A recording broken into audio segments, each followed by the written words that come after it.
gentlemen, please welcome to the stage your host for the evening, Steve McLeod.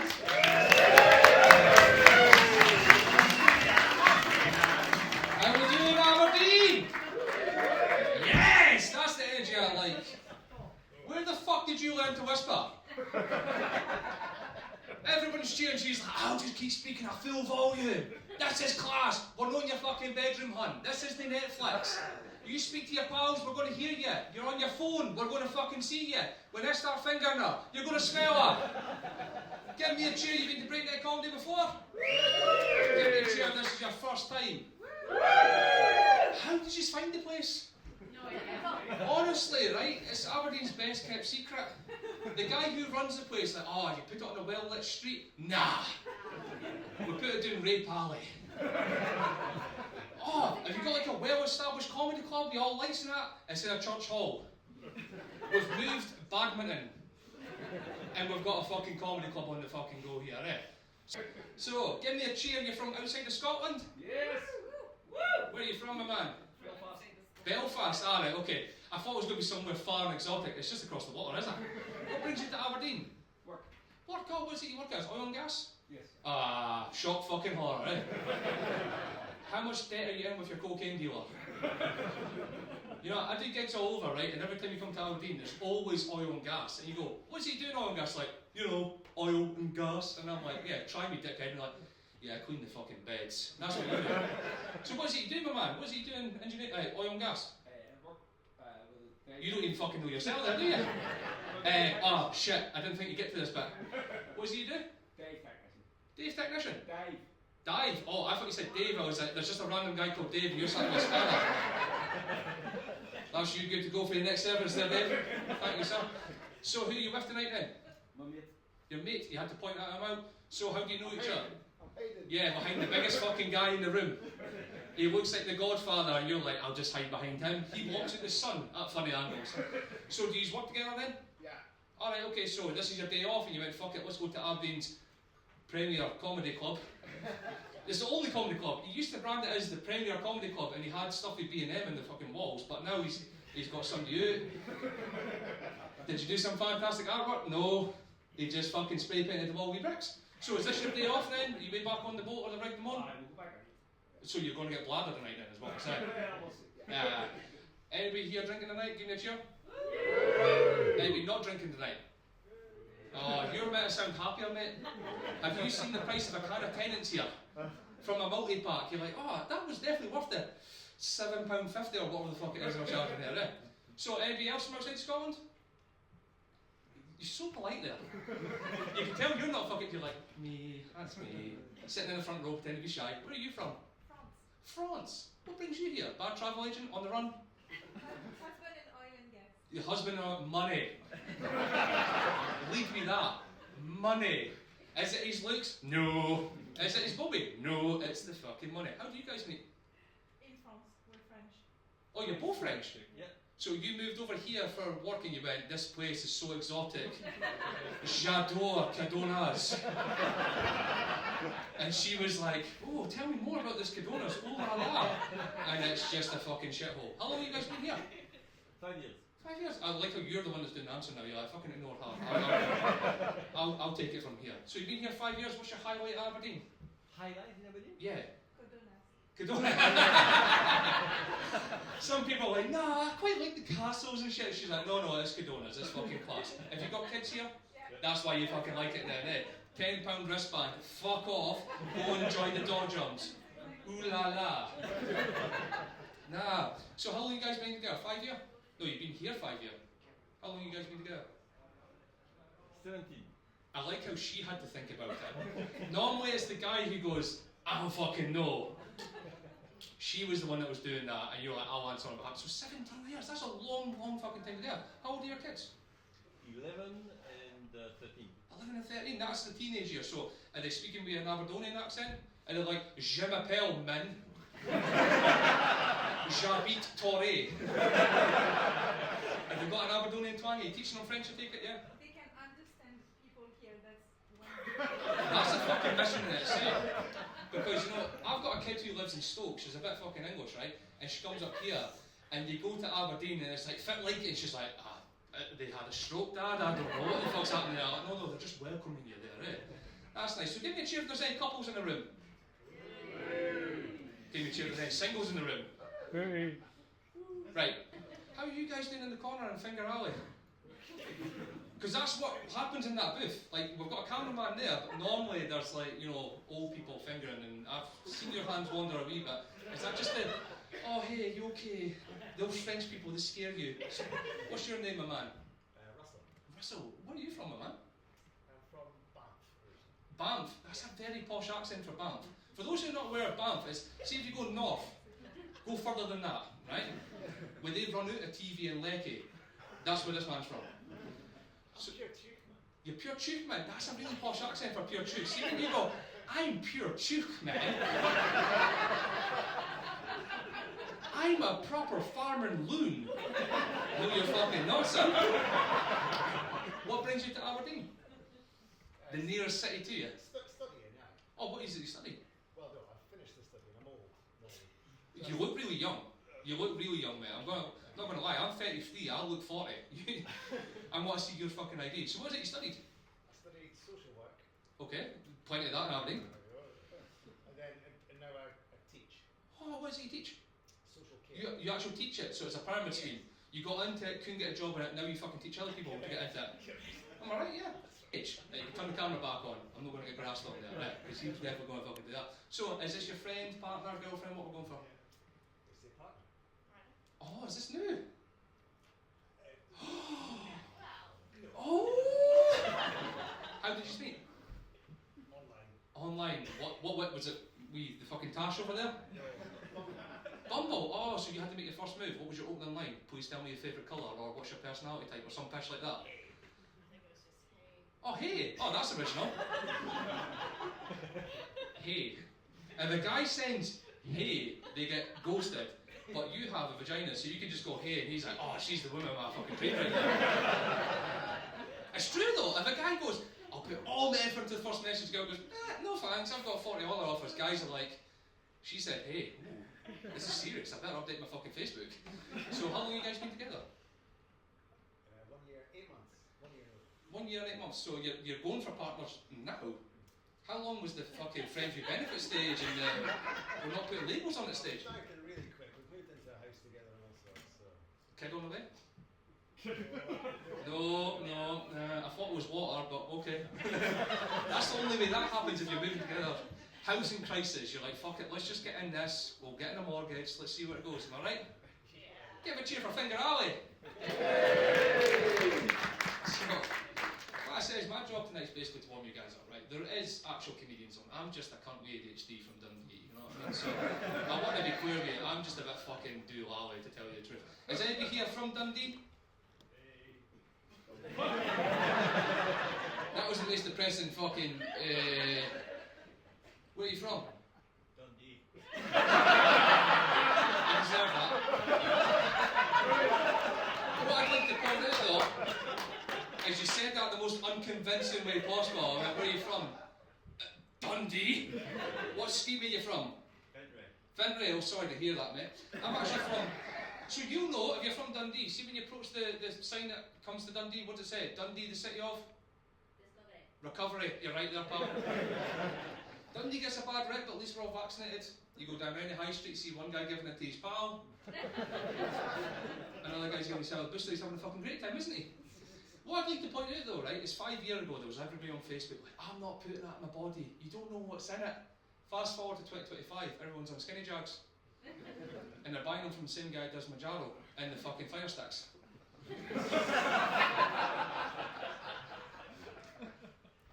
Skinny jags are a weird one, right? Because you get all these fucking fat activists, they're like, big, beautiful women, we have curves, not like those cunts. And then they went, here, do you know there's a medicine that you could just sit on your fat arse and jag yourself when you get skinny? And they're like, actually, being fat is bad for you. Yeah, you're right enough there, right? So what brings you from Fenray, my man? It's my birthday on Monday, so the missus treated us for a weekend. She took you here. She's not a very good fucking missus, mate. I know it's your birthday. Do you want to go somewhere exotic? Oh, are you taking me abroad? I'm taking you to Aberdeen. Oh, and we're going to go to Cadonas. I heard the French really love Cadonas. We're going to a church hall down the fucking alleyway. We're going to have a good So, has anybody ever been to a comedy club before and they know what happens next? Yep. Yeah. What happens next, my man? Bring somebody on. Yeah, but there's an art to it. I've got to pick a cheerleader, and I feel like if I said to you, right, lose your shit, there's a car bomb out there that's going to fucking blow up. So we need to be careful with you and get somebody a bit more conservative, you know?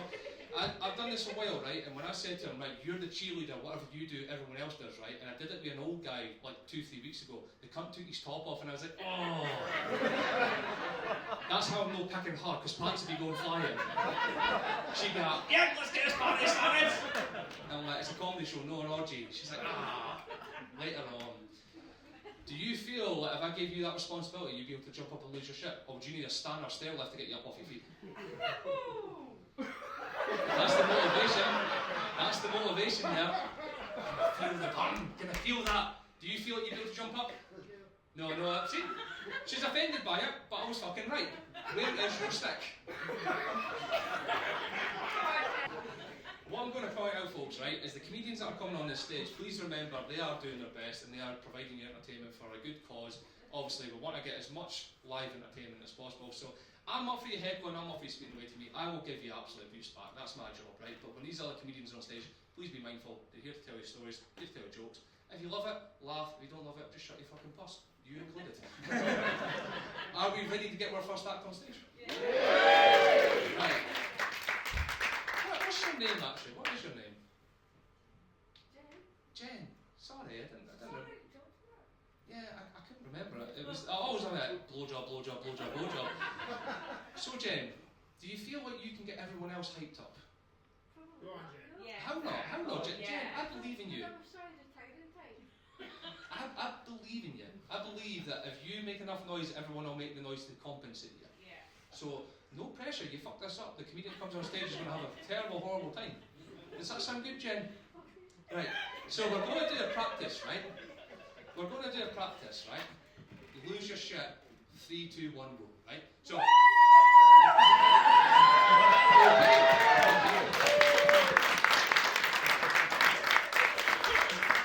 I'm not going to lie, right? Normally when I do that, they go, ah, really, they have to do it. I didn't even get to one, she's like, fucking do it! From shy to, woo! I think you're not fucking shy, Jen. I think you're on a promise. Who's from? Who's pumping you? Is it you? You look like you've been a Where's Wally book or something like that. See if you said to me, does this guy look like a fucking mystery person? That's him, bald-headed with glasses on there. Are you pumping Jen tonight? Never met her. Neither's anybody else, but we'll still have a go. Right, I'm getting distracted to ADHD. It's a fucking nightmare, honestly. See if I cut my grass, right, I have to set a timer because what I do when I cut my grass, right, is I get bored halfway through and just walk away. I've left 4 landing strips in my front garden. I'm not even fucking making this shit up. So, Jen, sorry, we're going to do that again for real this time. And everyone match our energy. Don't let her be the only person stood up. Everyone else give a warm welcome for our first act. Does that sound good, Aberdeen? Yeah. Does that sound good, Aberdeen? Yeah. Please welcome to the stage Steve Johnson. 3, 2, 1, go, Jen!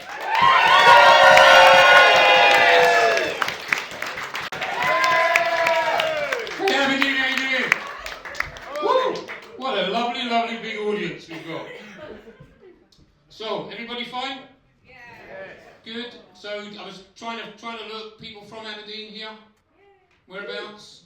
Richardon. Perfect. Whereabouts? Next door you. Oh yeah, really? In Dartford? Dartford or Dainston? It's all about the buses. If you live in Dartford, you can't get fucking anywhere. I'm in my 60s now, and I've got a bus pass. But there's fucking nowhere to go at all in Aberdeen. It's true, is it? Look, that's it, true, is it? So, isn't it? It's true, is it? So, yeah, Aberdeen. So I love Aberdeen. And I don't know if you're aware of this, but Aberdeen is in the Guinness Book of Records for the longest sentence with the fewest amount of words. And it's when somebody thinks they know somebody and just can't place them. And that's when you will hear these words, the longest sentence with the fewest amount of words. Kenneth, I ken him, but I ken for I ken him for you ken. I get dizzy saying that. Gee. Whew. And Union Street. Hey, Union Street. Have you got anyone in from the council?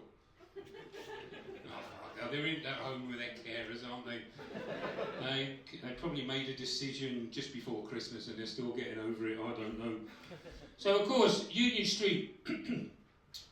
So they thought, I'm a bit like Aberdeen and Union Street myself. Not as young as I used to be. Looking pretty miserable when I'm wet. Grey. But okay in the sunny weather. I'm a little bit okay. So Aberdeen City Council said, right, we need to regenerate the city. We need to attract more people to the city. So what we'll do is, we'll create bus lanes to stop any fucker getting in to Aberdeen. And then we'll put up these LEZ zones. So I was driving around the harbour the other day, only because of the traffic. And I was quite disappointed when I drove into a lead zone, because it's all about fucking low emissions, isn't it? It's just not good enough. Just not good enough. So Aberdeen said, right, we need to attract more people. So what we'll do, we'll dig up about 50 yards of Union Street and spend 4 years. Does anyone know what the fuck they're doing with it? I go, but there was one person actually wrote Free Palestine. And they were like, I think they're probably trying, are we going to twin it with Gaza or something like that? I don't know. So anyway, they thought, right, we'll dig up 50 yards or so of Aberdeen, that'll bring them in. And I was thinking, do you know, that's a bit like giving your granny cosmetic surgery to make her more attractive to the other sex, and said, do you know what we'll do? We'll give her a Brazilian and a vajazzle. That'll get them all coming in. Cause just right a little bit up her Union Street and that'll be about right. Good old Aberdeen Council. So did everybody have a good Christmas? It's past, isn't it? Hey, do anyone that works for companies that had Christmas dinners, Christmas do's? Someone must work for... Yeah, oh, very good. Who'd you work for? Sparrows. Okay, so service company. So you probably would have booked a hotel? No, just a club? Like this place, maybe? Anyone work for operators? Oh no, because they were such a Saturday night, isn't it? They'll be at the Marcliffe or something like that. Yeah. They book P&J Live, don't they? I work for myself nowadays. We had a raving Christmas party, it was great. Kept the price down, but we all had fun. And I saw the Advent calendars. Everyone like an Advent calendar at Christmas? Hey. They're really good, aren't they? Because it gives you a countdown to Christmas Day. I think we should have a post-Christmas, like alcohol one. You know, it's just like you work your way from the 1st of January through. I'm doing dry January just now, just drinking dry wine. That's what I'm doing. So I've got these Advent calendars, and there were 3 types this year. It's like 3, 2, 1. Remember that on the TV? I couldn't do it anyway. So yeah, 3 types of Advent calendar. And the first one is the traditional one, you know, where you just open up a door, running up to 25th, you get a chocolate, a nice little message. There's the second one was the politician's Advent calendar, and that's where you just leave it on the side and your mates will open up the doors for you. And then the third one was the Jehovah's Witness calendar. And that's the one where you can open any door that you like, it'll just tell you to fuck off and it'll shut again. Any Jehovah's Witnesses in there? No. So, yeah, Christmas parties. So I was reminiscing with a couple of my pals the other day. So when I was in my early 20s, I'm a mechanic to trade, so Steve's quite right, we're all thick as shit when we leave school. Went and did a master's when I was 40 because I realised that I could actually write and talk to people, so that was quite nice. So we had this Christmas party, and I had one of those moments that young fellas dream about, and that is when an older woman takes a shine to you. So I was like early 20s, and this woman was in her mid-40s, and she took a shine to me, and she said to me, oh hello, she said to me, along the lines of, I've taken a shine to you, I would like to take you home and shag you. Now that's been in my wank bank for about 30 years, I won't deny it. Until recently, when I realised I'm 63 now, or in April I'll be 63, she's 87. It's not quite the same, so I kind of let that one go. But so I was born in 63, grew up in the 60s and 70s, and I'm probably mixed breed, I think you would call us. So I was born in London. My dad is a Glaswegian Protestant, and my mum's a Catholic from Belfast. And we grew up in Cricklewood, Kilburn, you know it? If you're a guy from Belfast, you know Cricklewood, where the crack was always good? Not when those fucking bombs were going off and there were all these protests. And I used to go to Willesden College to do my mechanics training, and people would come round with a black bucket and stuff, and I'm like, I don't care, I know how to fight, I see it every day when I'm at home. So of course, my brother, who's about 5 years older than me, he got his girlfriend pregnant in the late 70s, which was like, today it's a lot more acceptable and quite right too, everyone's got freedom, etc, etc. But there was a bit of shame on my mum's eyes about her son getting a young lady pregnant. So they thought, well, we don't want young Steve to do that, do we? So, in her wisdom, and I was like 13-ish, so lots of tissues in the room, but I wasn't going any further than that. So, I suffered from hay fever, I know where you're going with that, so it's okay. So my mum, to try and protect me, told me that a woman's Jack and Danny has got teeth. And that's why they got the truth, honestly. She said, lady bits, there's teeth down there. So of course I'm horrified now. So I'm now at this age where I'm now got an older woman who wants to bang me, and she's got teeth in her fanny. So I said to her, yeah, thanks for the compliment, but I don't think I should. Why not? Well, because you've got teeth down there, haven't you? So we haven't got teeth down there. So my mum, that's how good you're 20. My mum said, you've got teeth. I don't know why I do it, it's a camp. My mum said, you've got teeth down there. So she said, right, okay, so if I can convince you that I haven't got teeth down there, will you let me take you home and shag you? And you can't, I mean, a chat up line like that, it's hard to refuse, isn't it? Okay? So at that point, all my blood rushed to my penis. So I can't make decisions now, because once you've got a hard on, you can't think. It's just biology, it's nothing more than that. So I said to her, right, I'm game if you are, I suppose. I've done that again, I'm game if you are. Very unnerving for my daughters when she sees me and I start doing all that kind of stuff. So, yeah, so she said, she took me back to her place, and what's the best way to put it? She presented herself to me. And she said, look, there's no teeth. To which I quite innocently said, well, I'm not surprised the state of those gums.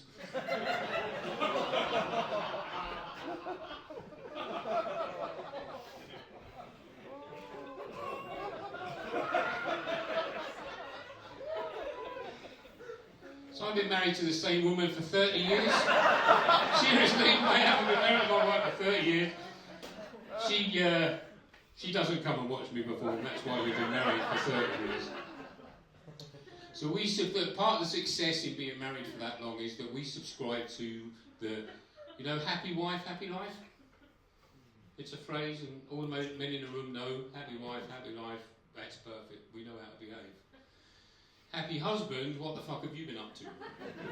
That's the usual one in our house. So there was a while ago, and you'll probably notice by my physique that I don't do as much sport as I used to. Please act surprised at least a little bit. So anyway, but I like to play golf. Have we got any golfers in the room? No. Oh, very good. One golfer that owned up to it. Handicap? Shy? No handicap? 9. 9, that's very good. So am I. Very good. Where'd you play? Merker. I just left Merker because I was at 9, played at Merker, went up to 13, so now I'm at Newmarket, so I'm back down to 9. So you'll understand that anyway. So where was I going with that? Yeah, so I like to play my golf, but I also like to watch my golf on the TV on Sky. And I don't know if anybody watches the golf on the TV, but it's sponsored by DP World, Dubai Ports Limited. And the only reason I know that it's Dubai Ports Limited is because I googled on my phone DP World. Fucking hell, there we go. That's a knowledgeable laugh there, isn't it? Hey, that's a knowledgeable laugh. So basically, I googled DP World, and every dodgy porn site that you could ever think of came up on my phone. If it needs explaining, just ask a friend, they might even show you, and get a blue Peter badge for that as well. And, so where was I going with that? Yeah, so just after that, those words that strike fear into every man's heart at some point during the week, Steve, can I borrow your phone? I just want to Google something. Oh, for fuck's sake, search history. Yeah, okay, there you go. Oh, fuck, I'm not going to get out of this, no way. And then it occurred to me, do you remember like a couple of years ago, I think it was, there was an MP in Westminster caught cracking one off. Remember, he was like watching porn on his phone. And I thought, if he can get away with it, I must be able to get away with it. So I just said to her, it was research. Light of my darkness, it was research. So what was that about then? I said, well, you know, I watched my golf, DP World, Dubai Ports Limited, blah, blah, blah. She went, okay, I believe you. That's the answer. Just walking away, she said, hang on a minute. MILF tit wank, what's all that about?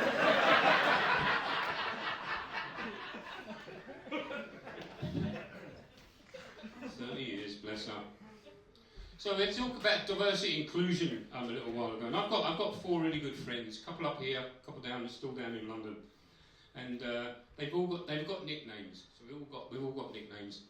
So one of them is Twix, and we call him Twix because he's really negative, and he gives everything 2 fingers. So we call him Twix. Got another mate, and we've all got a mate like this, and his nickname's Opium because he's a slow-working dope. And then we've got a third mate, and his nickname is Crossword. And it's not because he's good with like letters and sentences and words and all that kind of stuff. He's called Crossword because everyone who meets him wants to fill him in. Can't resist him. Seriously. And we've got another mate, and he's called Caniston, but I'll let you work that out for yourself, but he's very irritating. I'll give you a second or two, but there we go. So yeah, so I said to Crossword, look, Crossword, this diversity and inclusion thing, and he stays in the Bridgerton as well, which is really handy for the joke. So I said to him, like, what about this diversity and inclusion? And he said, well, in Aberdeen, there are 5, I thought it was from Great Yarmouth for a minute, it might have been 6, but there were 5 different types of person that all need to be recognised and respected. And that is LQMWA. LQMWA. I think I can work out the first 2. MWA, got no idea about it. See, it's quite simple. Loons, quines, mannies, wifies, everybody else. That's diversity and inclusion in Aberdeen, isn't it? Everybody else. See, I've got all the lingo now. I put on my CV bilingual now. If you can fit that is. So anyway, yeah, so just looking at my watch, got a bit of time to go. So, have we got any religious people? I just want to try a bit of new material, because it's quite an opportunity when you've got a big crowd that can throw things at you. Any religious folk? Really, really deeply religious folk.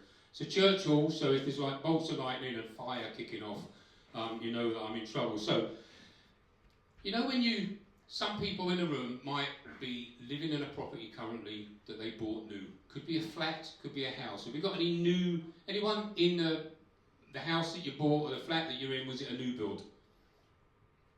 Not everybody's living in a house that's not been newly built, have they? Or reasonably young. Anyway, I'll try and take a different angle down here. So when I first moved into our new house 25, 30 years ago, there's a thing about builders where the houses seem to go up very quick. They do a lot of the foundations, and then all of a sudden you've got timber boards, plasterboard, all sorts of stuff going up very, very quick.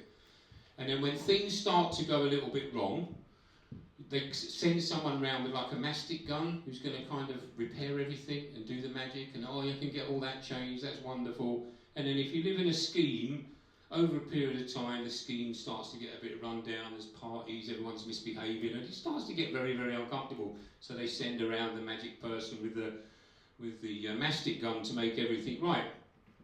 Now, I'm not a believer, if you like. My faith disappeared a while back. So I've got this theory about God and the creation of the world. Now, scientifically, the world has been around for 16 billion years, I believe, that the Earth was created. We know that from science. So if God built the world in 7 days, 16 billion years ago, he said a long time before he sent a carpenter and his lad round with a mastic gun to try and fix everything, didn't he? And I think that's where religion truly starts, because whenever you see a leaking window, you go, Jesus, not another fucking leaking window. So anyway, I thought I'd try new material, but that's going off the list.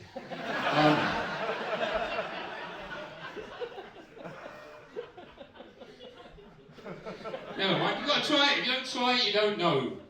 Again, been married 30 years, so that's why we've only got 2 kids. Tried it once, tried it again, didn't like it, so that's the end of it. So I'll leave you with something. Now, have we got any dog lovers, any dog owners in the room? Oh, wonderful, wonderful. What dogs have we got? Any Labrador owners? Oh, they're lovely, aren't they? Any other smaller dogs? Collie? Yeah. Oh, they're intelligent, aren't they? But they need a lot of work. Oh, yeah. And have you got a little yappy thing? It's a bit personal, but what's your dog? A staffy. Oh, they're lovely, aren't they? If you're not scared of them, they're lovely. Yeah, they're little cuddly things. Like my youngest daughter, really. I wouldn't get on the wrong side of her. So, yeah. So, again, something a bit biblical. You know the story about the Tower of Babel? And that was where the human race were wanting to build a stairway to heaven. I think before it was a record. But they thought they'll build this stairway to heaven. And because they were all working together, God in his infinite wisdom gave everybody different languages. And that's why we all speak different languages, apparently, because it stops us all working together and it starts a confusion around the world. I think he's done a pretty good job on that, hasn't he? Messing the world up. But at the same time, he realised that man's best friend is a dog. I don't know why my voice broke then, but man's best friend was a dog. So what he did, he swapped over all their bums to confuse them as well. And that's why when you're walking your dog and you go and it sees another dog, what it's actually doing is going, have you got my arsehole? Have you got my arsehole? And the last thing I'll leave you about our Labrador, and I've got my mates and they're like, oh, you've got a dog, but you're also married and family, and how does that go? And I was asked the question, and I will leave you on this. If you had to choose between your dog and your wife, which one would you choose? And this is my theory. You put them both in the boot of your car, you drive out somewhere, have a few drinks, have a nice meal, maybe go for a long walk. 4 hours later, you come back, you open up the boot, who's pleased to see you? I'll leave you with that. Thanks, ladies and gentlemen. I've been Steve Johnson. You've been a wonderful audience.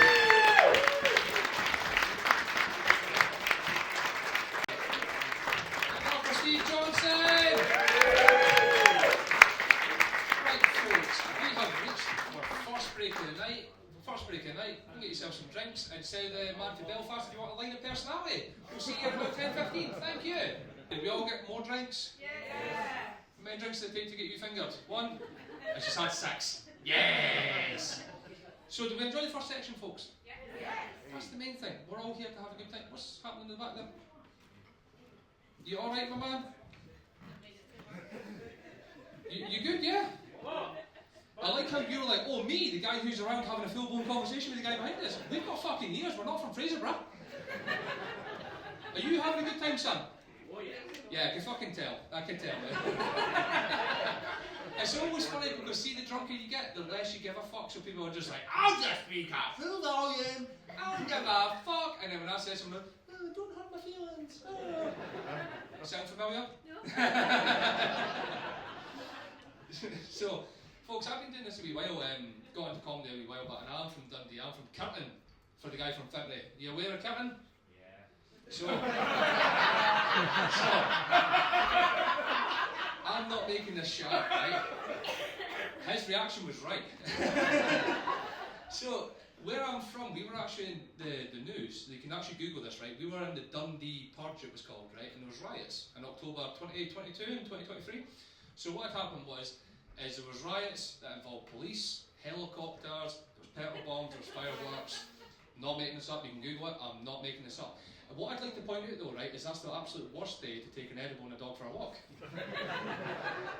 I'm wandering around the streets of Canton going, these are fucking strong, eh? And like I mentioned in the first section, my job's a college lecturer, so that coupled in with being in the newspapers with a hoodie and a border collie in the middle of a fucking riot is definitely not what you want to do, eh? So, I've been travelling a lot for my gigs and I like to see what boy races you've got to offer, right? So in Aberdeen, you've got Caden. Caden's got a 45 gram Merc, he's only 19-year-old. He's like, it's only £5.99 a month, Steve, can you not afford that? And I'm like, I can, Caden, but you at home with your mum and dad. Enjoy your turkey dinosaurs and single bed, you little cunt. Come back to Dundee, you've got a typical Vauxhall Corsa deck. You know where to find them, McDonald's drive-through. 14-year-old girlfriend, got that exhaust, it sounds a bit like virgin. So, yeah, and do you know what? I've done this for a while where I have to get hotels, right? And I don't want to slag the guy off at Runty Place, but I will, right? So, he's tighter than my foreskin after 7 wanks. So, what he likes to do, right, is get the cheapest possible hotel. You know when you go on booking.com and it's like highest rated? He's like, get that out of the fucking way.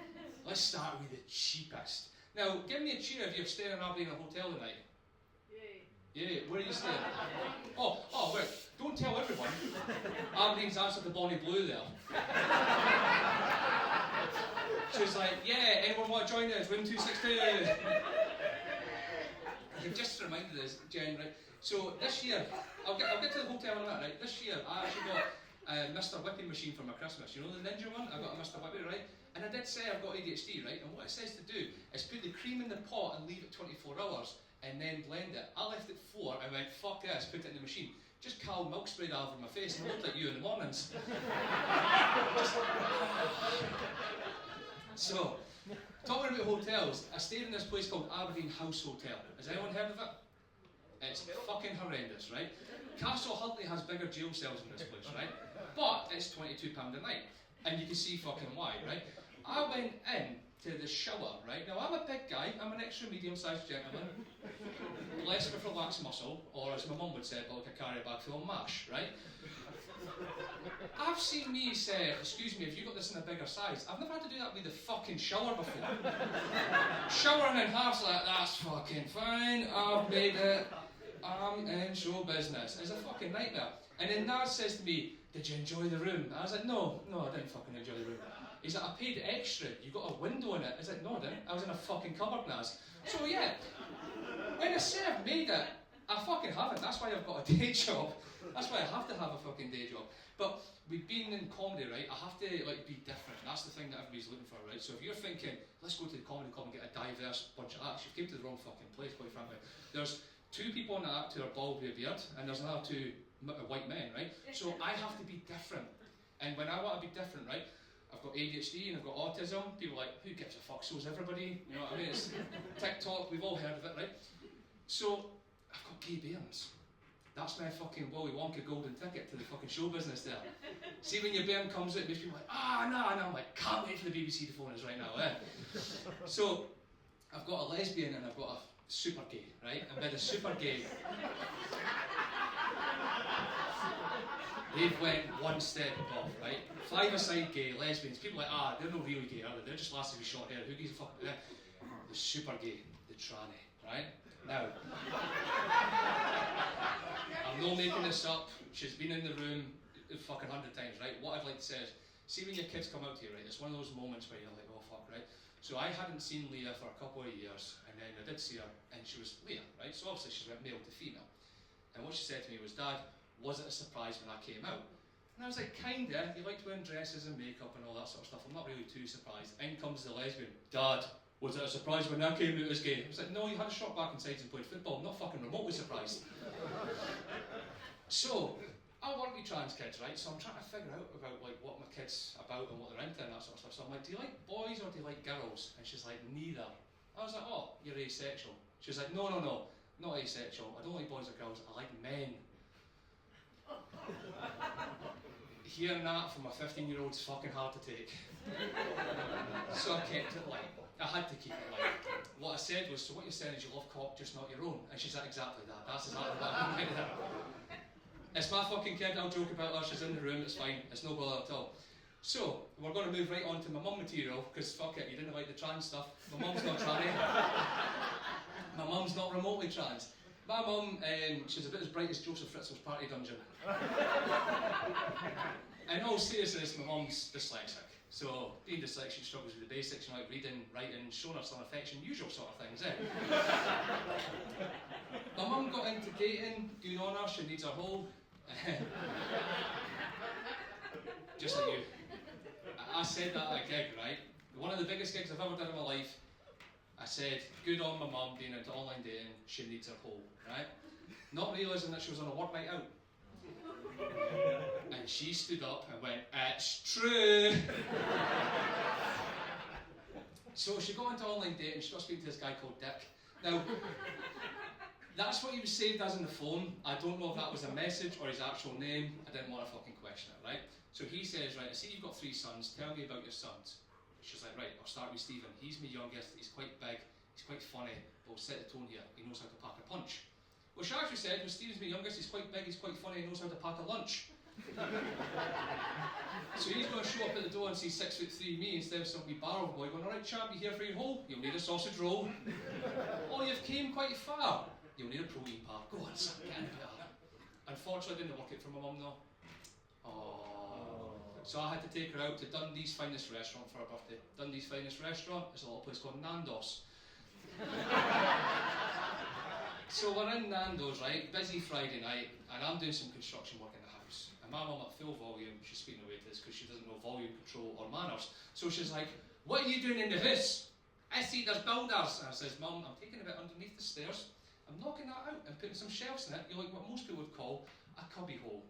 Again, my mum at full volume says, do you mean a glory hole? And I was like, no, Jean, I don't mean a glory hole. It's definitely a glory hole, son. Google it. Jean, I have, multiple times. I've never seen a fucking set of shelves yet.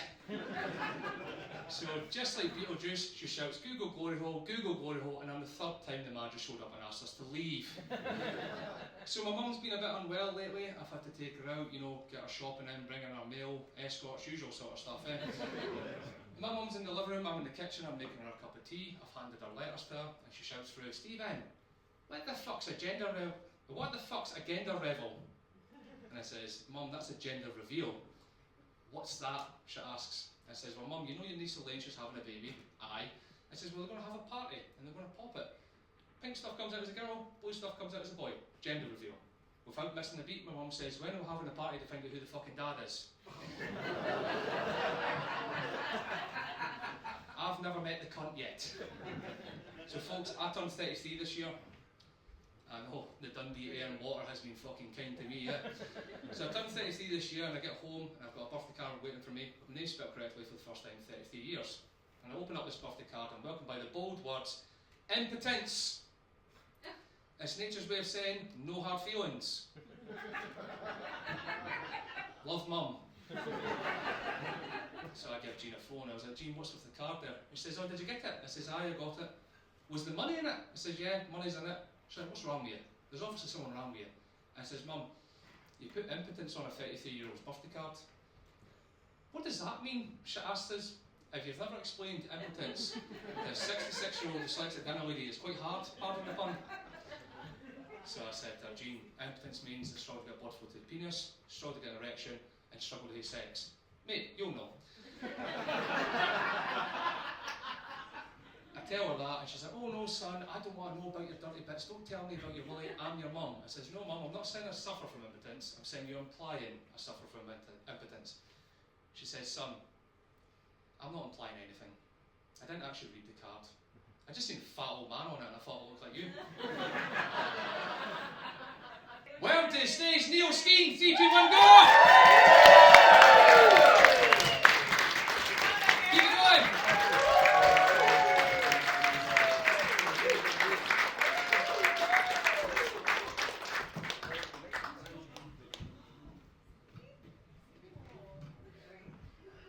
Thank you very much, Steve. As Steve said, my name is Neil Skeen, and I am, folks, Scotland's only blind comedian. And if there's another one, well, I've not seen them.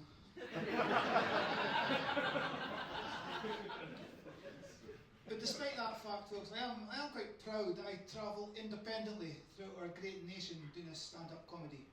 And it is a real privilege to be here with you guys tonight in Inverness.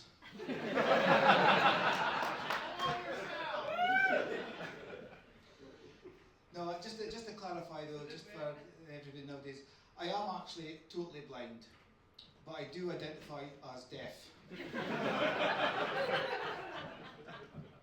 I use the pronouns fit, can I fucking hear you?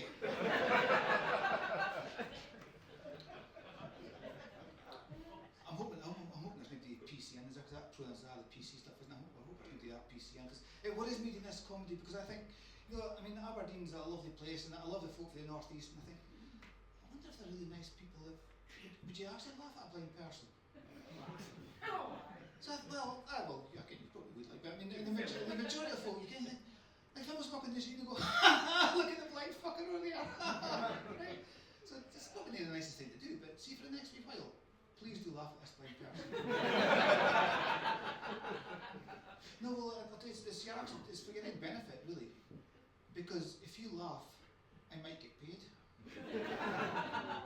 If you do a laugh, I want to get paid. And if I don't get paid, I'll still on benefits. You're not fucking laughing now, are you? Because your taxes will stay fucking high. Why is it I mentioned benefits? Abdul goes, fucking benefits. Fucking scrounging bastard. Is it no benefit? I mean, benefits get a bad rap, right? I mean, it's terrible. I don't think of me as a benefit cheater or scrounger. I think of myself as a benefit entrepreneur. Anybody else human benefits? Yeah, good person. Good on you, brother. Fucking good on you. The rest of the fuckers are too thick to understand, aren't they? These fuckers are still working. Fuck's sake. No, honestly, right? I mean, you've got to watch it a bit because, well, there's an election right in Scotland this year now, right? And I didn't realise these politicians have got quite a lot of power. These guys could actually affect my benefits. I thought, what? That's not fair. How can politicians? I mean, you can't trust a politician. How can they affect my benefits? So I had to. Well, last year the big English election, the UK election, I had to go and check out these manifestos, right? And I was reading all these manifestos for the big parties, and there's some great slogans in them like, "We will get disabled people into work. We will guarantee disabled people work. There's dignity in work." I read it and I thought, get the fuck.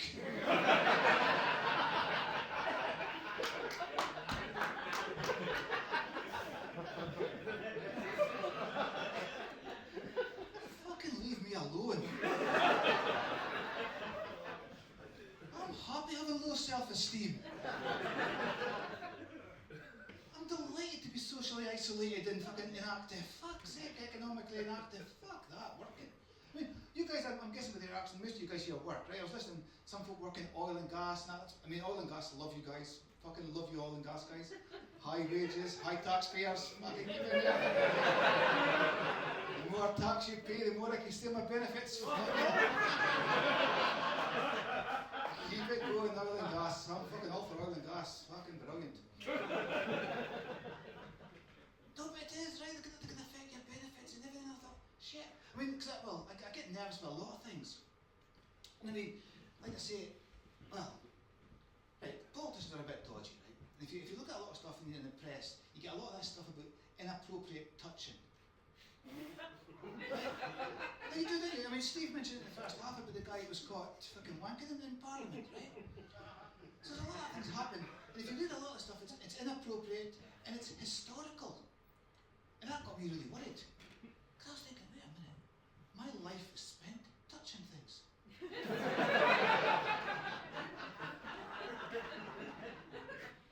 I mean, what happens if I inappropriately touch something? They wouldn't fucking know. I probably have. I mean, I've spent my lifetime touching things that I have no idea what the fuck I'm touching. I mean, if any of you guys genuinely said to me, look at this, you'd put it in my hand, wouldn't you? Right? I've no idea what the fuck I put in my hand or what I'm touching. And that really worries me. Because if the boys had knocked at my door and said, right, Neil, 3 weeks ago, last Friday, you inappropriately touched something. I'd just say, possibly. No fucking idea. I don't know if that's a good defence or not, but it's the truth, isn't it? I don't know. Maybe. Fuck me. So what is my right? And I mean, well, even so on a practical level, because I don't know if you've noticed, noticed that I was going to say when I came up to the stage, but the raised bit in the front of the room maybe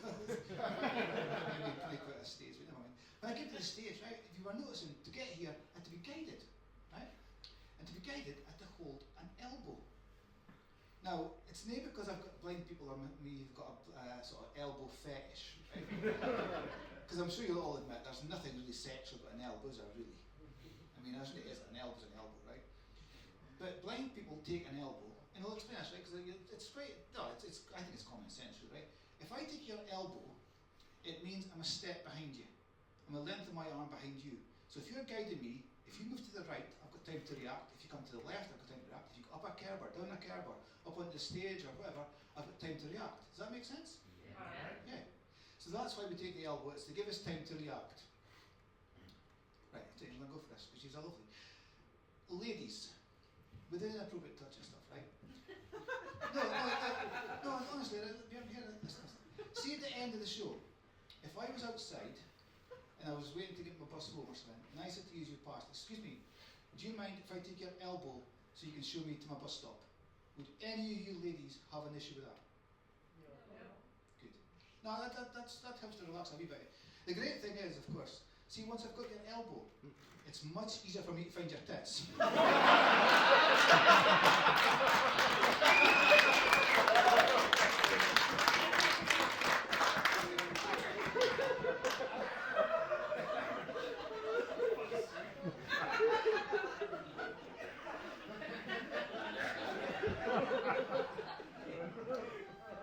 was a bit nasty, wasn't it? I led you into that wee bit.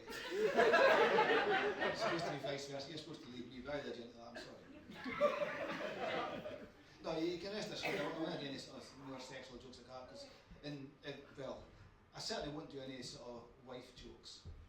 It's not because I think they're inappropriate or sexist, but I just never know if she's in the room.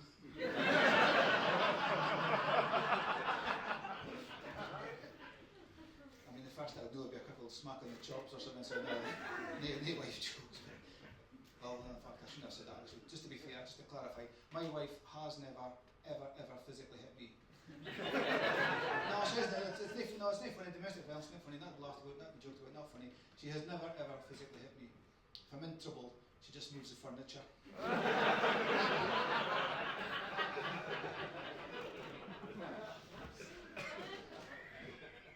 And if I'm in deep shite, she'll leave a kitchen cupboard door open. That stings like buggery. It's funny because I used to think it was like almost like in a mixed marriage. The guy was blind, she was sighted. And it's quite funny because I've got quite a lot of sighted friends. And I think it's really interesting because sighted friends are quite curious. And I guess we're all curious about things we don't understand or we're not too sure about. We're a bit curious about things that are different, makes it a wee bit uneasy. And my sighted pals are any different. They've known me for years and they'll still find something to ask me about, or how do you do this, or how do you manage that. And I've got no issue with that. The only way you'll learn to be asking, so I'm quite happy to ask questions. I mean, a good example the other day they were saying to me, it was just thinking of you and your wife and that, and you know, certain things and situations you get up to. What no, exactly. What happens if you're together and you know you're getting up to things? And I was like, yeah. If we're together and we're getting up to things. What do you mean getting up to things? Yeah, it could be anything. What do you mean? I said, well, if you were in the house together and your kids were out and you were having maybe a glass of wine and you were getting relaxed together and you were chilling out and you were, you know, getting maybe fruity together and, you know, up to things. And I'm thinking, fruity and up to things? I think I came for the rat, but I'm like, nah, if you want to find out, you have to fucking ask me properly. Well, you're getting fruity and you go maybe up to the bedroom together and you get in the bed and you get on together. How do you sort of manage to get on together? So, what you really want to know is how does a blind man make love? Yeah. Well, see, for me, to be honest with you guys, it's a complete stab in the dark.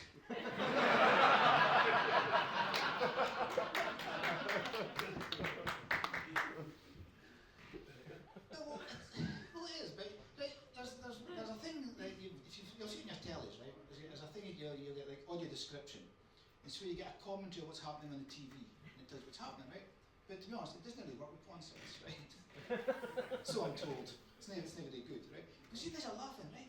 If you want a bit of titillation, you've got porn everywhere, right? So it's on your phones, it's on your computers. If you're at work, if you're bossing up suit, you can look on the computer channels or on your phone, right? It's everywhere. But I mean, you think for a blind person, porn's useless. It's a wee bit of dodgy music and a few grunts and a few groans. It's not that titillating, is it? But you've got to be. So I'm quite lucky that my wife is quite creative. Because if she does audible stuff, it's like, that's working, right? Visual stuff, obviously, no, but audible. So, well, there's an example, right? The other day, I was just sitting there minding my own business, listening to my radio in the living room. And my wife comes downstairs, and she says, Neil, honey, I've just had a bath. I said, all right, okay, I'll mark that down in the calendar.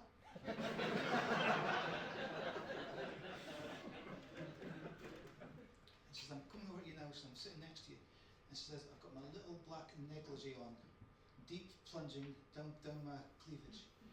She says, and I'm sitting here and my black little feathers are fluttering just above my thigh line. You bastard. Holy moly. And she says, babes, see if I was in the bath, I've shaved myself just for you. Your own little shaven haven. Fucking hell. I was like, phew. She says, hey hun, you know what that means, don't you? I says, oh Jesus, do I? The fucking plug hole's blocked again. No,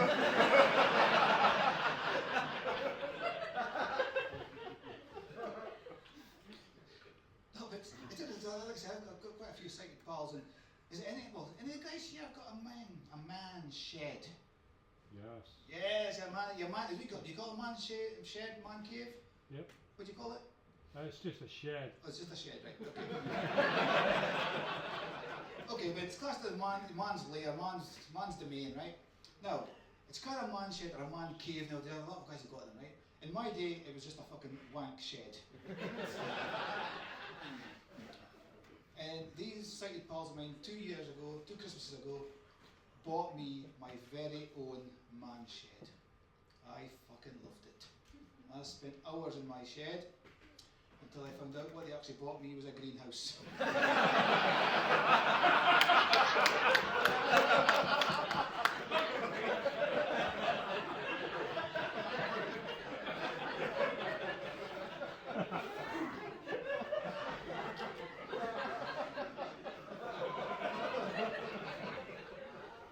You should have seen the post on the residents' Facebook page, I'll tell you.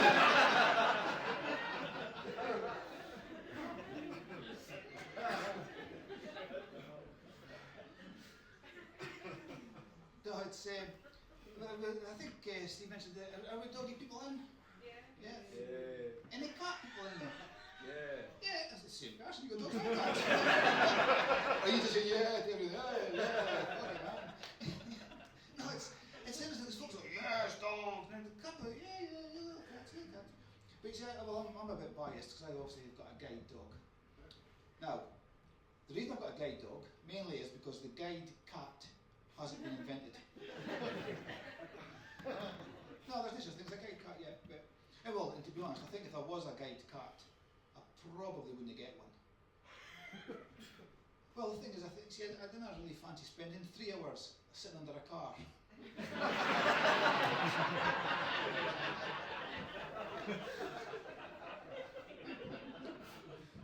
So I've got to get the guide dog. And now, to me it's quite obvious, right? Guide dog in the name.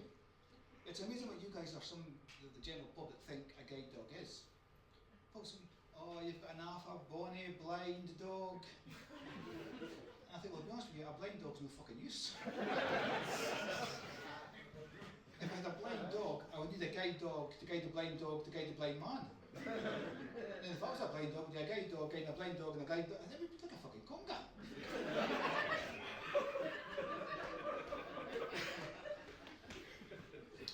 So I've got a guide dog, and I mean it is that folks say, oh, they're rough, clever dogs, aren't they? And to be honest, they're near that clever, right? No, I'm not being disparaging. I'm being honest, right? They're near that. If they were too clever, you couldn't really train them because they would question the training, right? And likewise, if they were too thick, then, well, they couldn't treat them either, right? So they're kind of middle of the road dogs. Although I think they're a wee bit thick. Well, there's a rule with guide dogs, right? And they're supposed to feed them titbits. Now, when I'm out with my dog, a lot of guys, just because we're a nation of dog lovers, we don't really like dogs, and we're happy to feed the dogs and give them a wee titbit, give them a biscuit and stuff. So when I'm walking in the street, a lot of people ask me, is it okay if I give your dog a sausage roll? I'm like, no, she's not allowed them. So, oh, can I give your dog my last bit of my sandwich? I'm like, no, she's not allowed them. And she's working, she's not there. Now, to me, if the dog had only fucking sense, right? And I was walking down the street, coming up to a lamppost, I'd be, see that fucking sausage roll you said no to? Take that fucking lamppost, you bastard, bang! See that sausage roll, see that sandwich I was getting half full? Walk in that park, right, you bastard. But they take it all and they still guide you really well. Although, people do ask me, what happens if a dog does make a mistake? Because, I mean, after all, they're only human, right? We all make mistakes, right? So the dog's no different. So, 9 times out of 10, if the dog makes a mistake and I would decide walking, I'm going to end up walking into a lamppost. Glad you think that's fucking funny.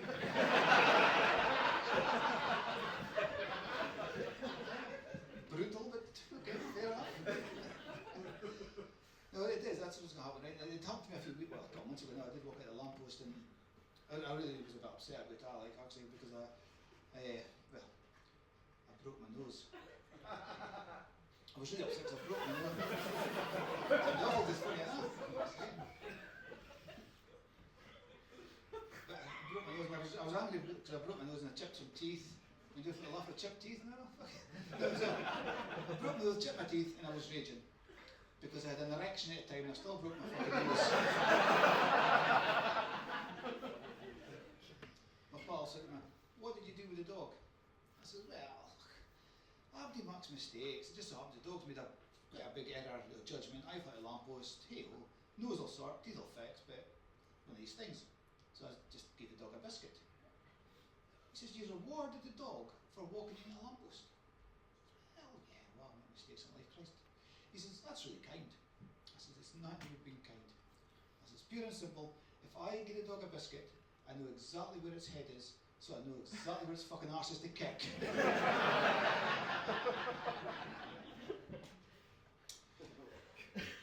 You mentioned at the start about benefits and stuff. Now, I'll tell you, do you all follow the Paralympics? Yeah, Paralympians, good, yeah, good. Just promise me this thing, didn't I watch and go, oh, isn't the amazing fit they can do? I couldn't manage that, and I've got both my arms and both my legs, and my legs are working. Oh, I couldn't manage that. Oh, it's amazing. Because you see, I'm only convinced. Well, do you think they're benefit sheets? Oh, too far, is it? No. Well, no, right, I'll ask you this, right? Anybody here filled in, I think if it's got now, adult disability payment, I think it's got now for Scotland, right? Or the PIP, or the DLA. You ever filled that in? Have you ever filled that in though, right? You've got to see how shite things are. So you're telling me these parliaments are filling this and saying, oh, I can't pull on my socks myself. Oh no, I can't brush my teeth. Can't I get in out of my bed myself? But throw me in a big swimming pool and I can go like fuck.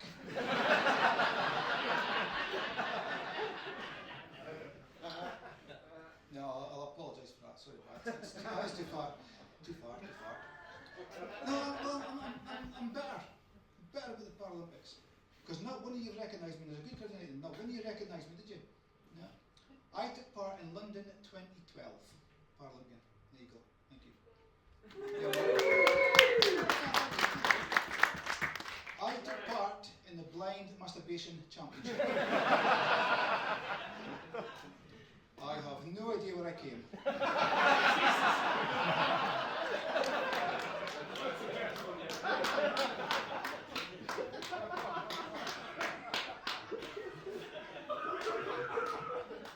Well, I'll tell you something, I just hope to hell I held my own.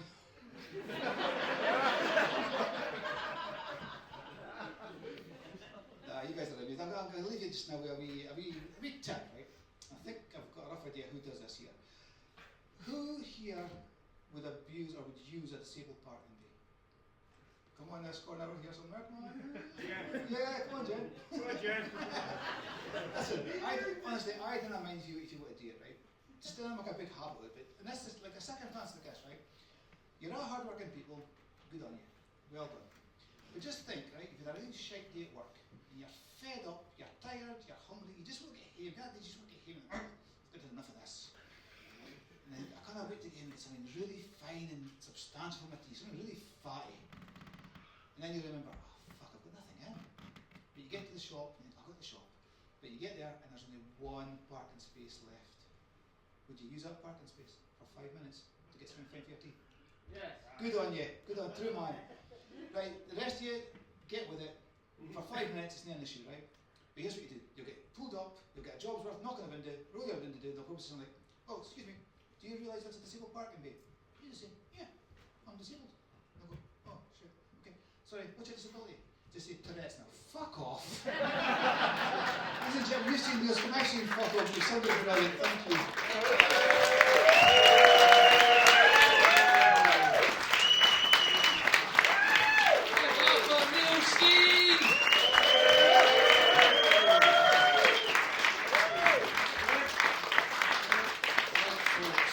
When you're in an in-depth conversation, right, now I understand, see when people want to come up to you, and we do genuinely appreciate it, right, because when people come up to you and go, that was a great show, right, we go home thinking, they really enjoyed that, and I really liked that, I really appreciate it. Admittedly, I've seen it happen to Neil, where somebody goes up and goes, well done, mate.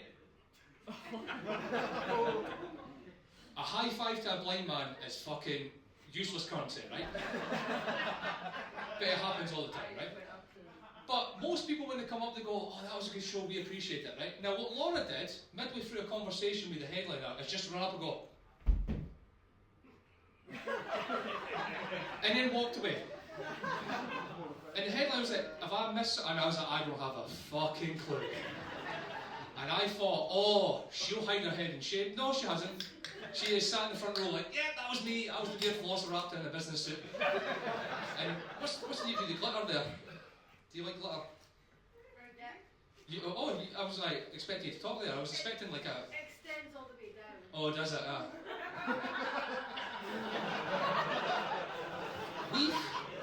I've came on a comedy show, right? And I've said I'm single, right? And it turns out I went home with 2 lasses. Not by my fucking choice. Jen's like, Laura's coming, and I'm like, yeah, fucking hope so. Right, again, ADHD kicks in now. So, are we ready for our headline act? Yeah. So, I got Jen to do a bit of cheerleading. She's all like, yeah! Yeah! Yeah! We're not going to do that. Everyone's going to join in this time, right? Jen, you're more than welcome to join in. This doesn't mean we're taking attention away from you. You can still join in, Jen. If you want to take a seat, it's probably for the best, because your knees are going to take a pounding later on, right?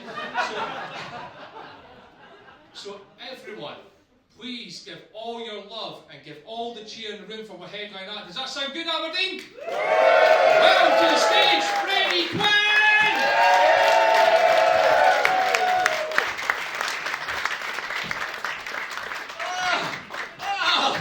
Oh, yes, it is a pleasure to be here in wherever the fuck this is. Wow, it's been, Naz has been trying to get me to come up and play his gig for a long time, but I'm quite a difficult man to book, you know. I said, look, I'll only do your gig if the venue is down the rapiest alley I have ever seen in my fucking life. I want my personal safety to be put into question as I go down a dark, dingy alley going, am I going to watch comedy or am I going to be bummed violently to death whilst smelling curry from next door? So it's good that he's got this gig. A lot of comedians, what they do is they like to do like comedy in theatres or, you know, like arenas or stuff. Not me. I will only do comedy in places that look like it has beavers and scouts. You know, I do my set and then Cubs is on after me. So Fucking great. And instead of a bouncer, because I think bouncers are overrated at comedy nights, let's just have a big dog. Why not?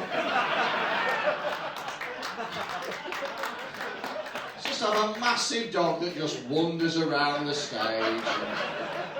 If we can do all those things, then I will travel the 6 fucking hours it takes to get here to come to Aberdeen.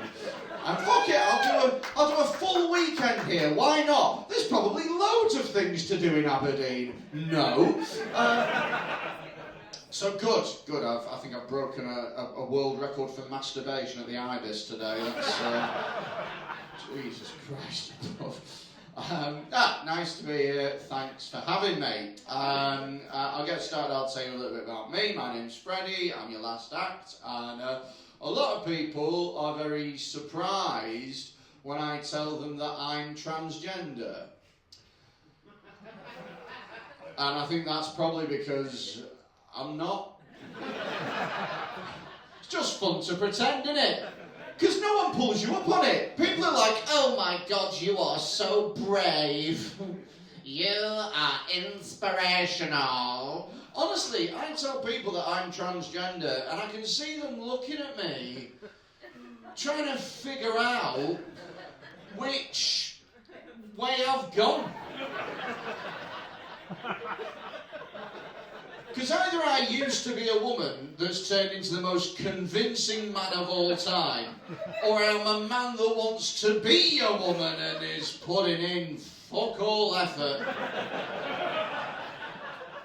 Just a little joke at the beginning there about the transgender community. Got a lot of respect for the trans community. Got a lot of respect for those people. I used to work with someone that was transgender.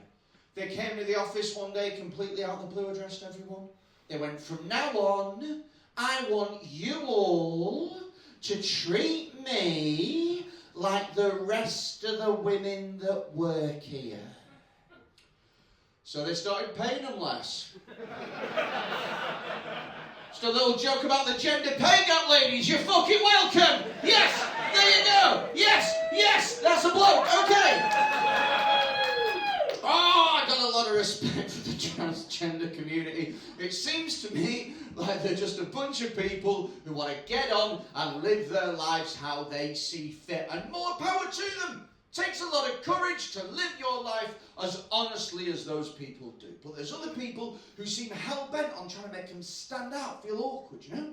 I was watching the Olympics, the Paris Olympics. There was a group of commentators on TV, and they were sat around discussing transgender athletes and their place within sports. Like whether or not they should compete with the men or the women, whether it should be the gender they were born with or the one that they identify with.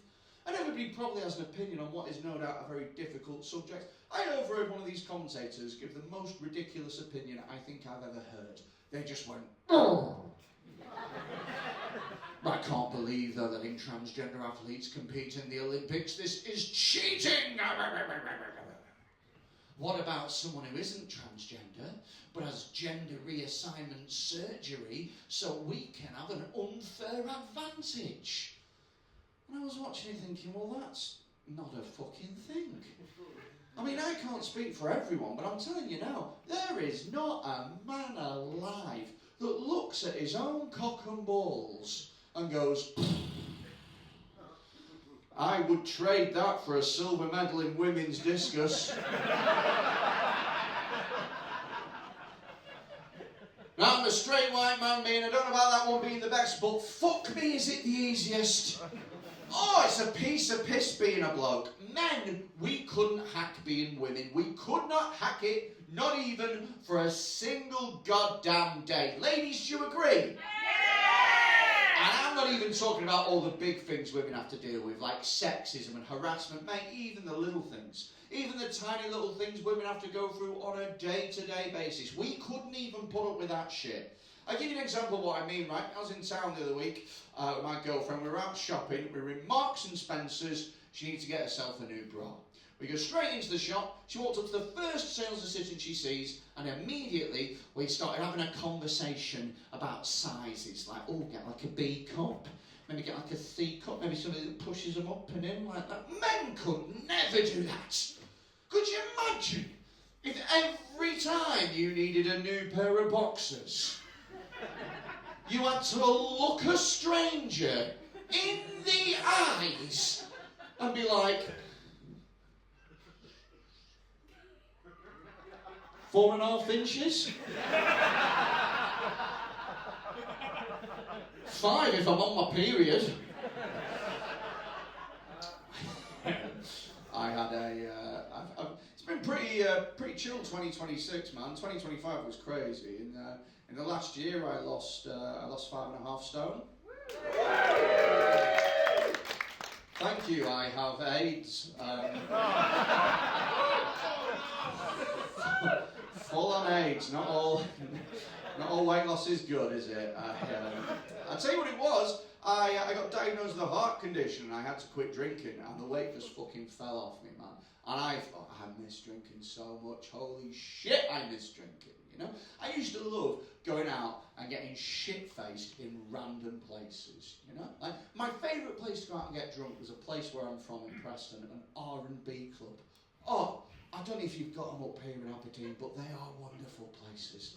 If your idea of a good night out is just Sean Paul and Fat Man Scoop being played over and over and over again, you'd love an R&B club. R&B clubs are just white girls trying to get black guys, black guys trying to get white girls, black girls getting pissy with all the white girls for stealing all the black guys, and me in the middle going, you got a $100 bill, get your hands up.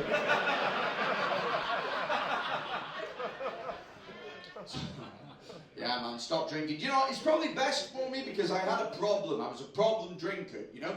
I used to black out when I was drinking. You ever had that before? When you black out from drinking and you wake up the next day and you have to try and piece together what the fuck happened to you based on clues upon your person.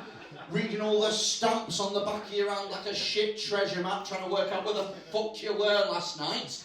Right, one time I went a night out, right? I blacked out, couldn't remember anything. I woke up the following morning, no recollection at all. So I was checking myself for clues, and I found I had £1,000 in cash in my wallet and a sore jaw.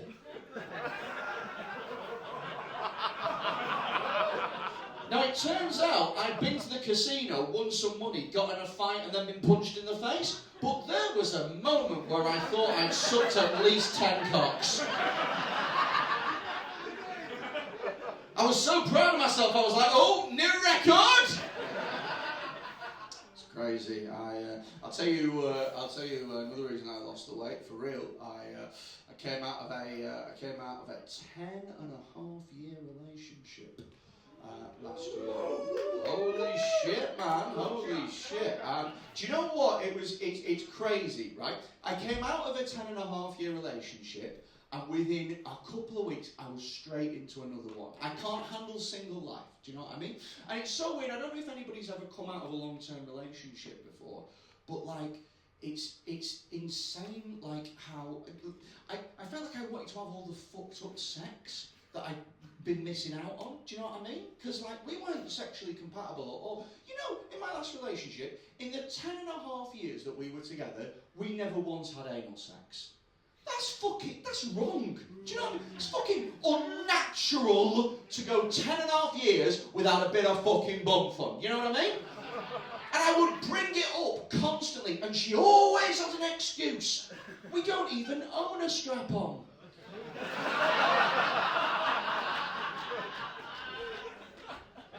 Now I'm in a new relationship and it's great. She's fantastic, you know. Real great egg. It's good. You know?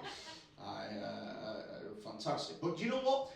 I couldn't be a single guy. Like I don't fit being single well. You know. In the couple of weeks that I was single, man, guys in their fucking mid to late 30s who are single, everyone's got types. What the fuck is this about? Oh, I'll only go out with blondes. 'Cause that's my type. Oh, I will only date brunettes. 'Cause that's my type. Oh, grow the fuck up. You know what having a type is, Aberdeen? Having a type is attractive person privilege. 'Cause when you look like this, you don't get to have a fucking type. dating when you're ugly is like having dinner at your grand's house. You get what you're fucking given. And if at any point you go, I don't really fancy this, she'll go, there's children in Africa that'd give the right arm to eat that pussy. I don't have a type, that's what I'm trying to say. I'll fuck anything. I have shagged some proper monsters. I had a one-night stand with a girl once. She had eczema so bad. I woke up in the morning, I was like, who's been eating bread? What have Hansel and Gretel visited during the fucking night? What's this? I gave her a massage. It was like using a belt sander on an old table. Just had shavings going in my eyes. Had to wear protective goggles. And she was one of those one-night stands that wouldn't fuck off as well. You know, the ones that keep messaging you, keep sending you sexy text messages, keep trying to keep the romance going. She sent me a message 2 o'clock the following afternoon. She was like, if I was here right now, what would you make me do? Moisturise. I don't have a type. Big, small, fat, thin. My dick is an equal opportunities employer. I once had sex with someone, right? They were 6'1" and 21 stone. Do you have any idea of the physical toll that takes on the human body? The level of cardio required.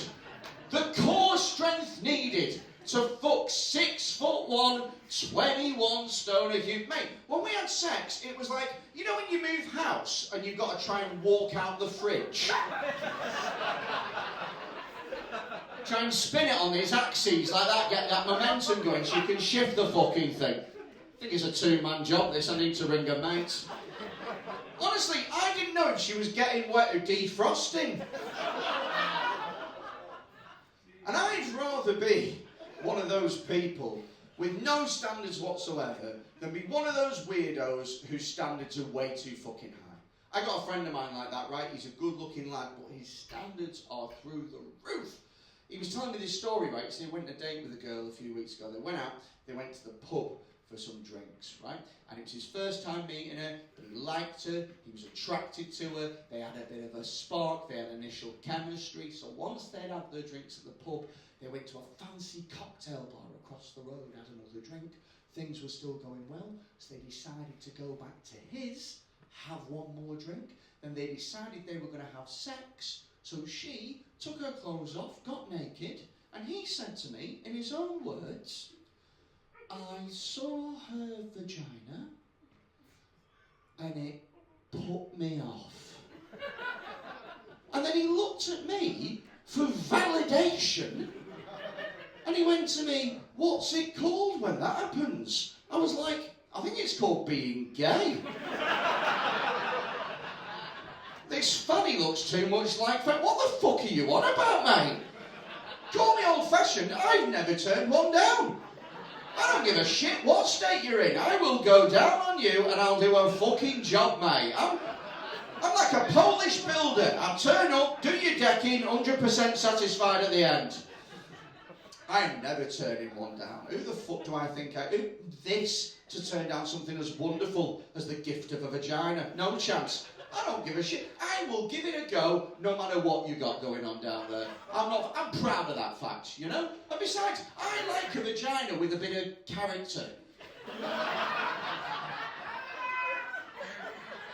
I want a fanny that's got war stories. Mate, I want a vagina. I don't want box fresh puss, you know? Like, mate, I want a vagina that looks like it's been on Facebook Marketplace. Just left at the end of a curbside with a note on it saying free to a good home, you know? Because my dick is a fucking state, let me tell you. No one ever tells you as a young boy to look after your penis, and nor should they. It'd be a weird conversation to have.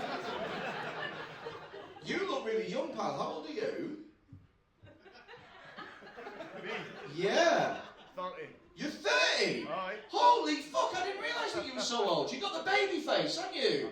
You look like you should have Philip Schofield in your DMs. Pictures of your bumhole to Hugh Edwards, that kind of lad, you know?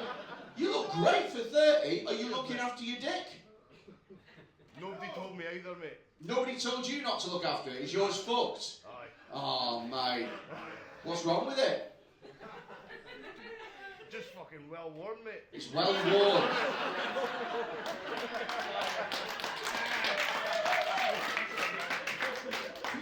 Like a dog's chew toy. Fucking hell, lad. You should look after your dick, mate. Mine's fucked. I've got a bend in it. I've got a fucking bobble on it. Looks like Cyril Sneer's nose. That's absolutely fucked, mate. Hey, do you know about grey pubes? Yeah. No, you don't know about grey pubes. See, this is it. They never tell young lads about grey pubes, do they? And they should. You should get some warning. Ask some of these cunts if they know about grey pubes. Ask fucking Greg Wallace there if he knows about grey pubes. Damn right, you know about grey pubes, don't you, son? It's the only way to go. Okay, I feel like we're learning a lot about each other as a group tonight. Mate, honest to God, no one ever warns young lads about grey pubes, but they come in and they come in fucking quick, mate. I got my first grey pube a month ago, and it came through. It's like the first sunflower of spring. Like, oh, and I was excited for it. I was like, oh, look at me, Mr. Salt and Pepper, all grown up. Look at that. 1 month later, fully grey. Fully grey. It's like Japanese knotweed. Just fully greyed up. My dick looks like he's wearing a lawyer's wig. This has been, it's happened, hasn't it? It's nice. It's always nice to come to Aberdeen and do things. I had a lovely tea at Goulash on Friday. That was very nice. Don't know if you've been there. That's lovely. I had some lovely brunch today. And tomorrow I am going to have fuck off. That's right. It is going to take 6 hours to get home, and I am going to stop several times along the way for shit because I have IBS. And I ate cheese before I came here. I'll tell you this before I go. One of the reasons that my last relationship didn't work out, the 10.5-year one, and there was quite a few reasons, to be honest with you, but one of the main reasons is that she was shit at blowjobs. Oh my God, unbelievably bad. And I know that there'll be people in here being like, how can you be bad at blowjobs? How can you be bad at that? Look, ladies, the more weird fucking techniques you've got, the shitter you are at blowjobs. If you're one of those that like swirls the fucking foreskin and licks the shaft and shit, none of that bollocks, just put it in your mouth and be a man about it. Like, my ex-girlfriend, what she would do is she would make loads of weird noises during oral sex. Like, she'd be giving me a blowjob and she'd be like,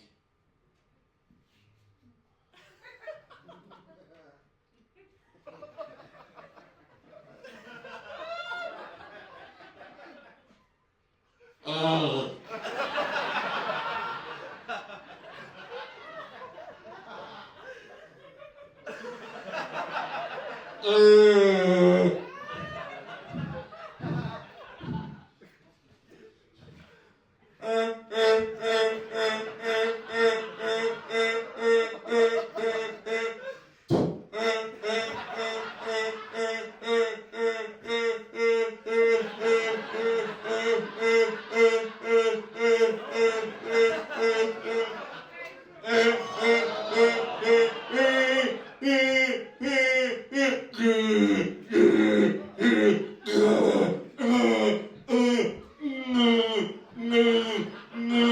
And I think the reason for that is because she's disabled. She's got dyslexia, it's just rubbish at sucking dicks. Right, this has been loads of fun. I've fulfilled my contractually obligated time. Have a wonderful weekend and look after yourself. Bye-bye.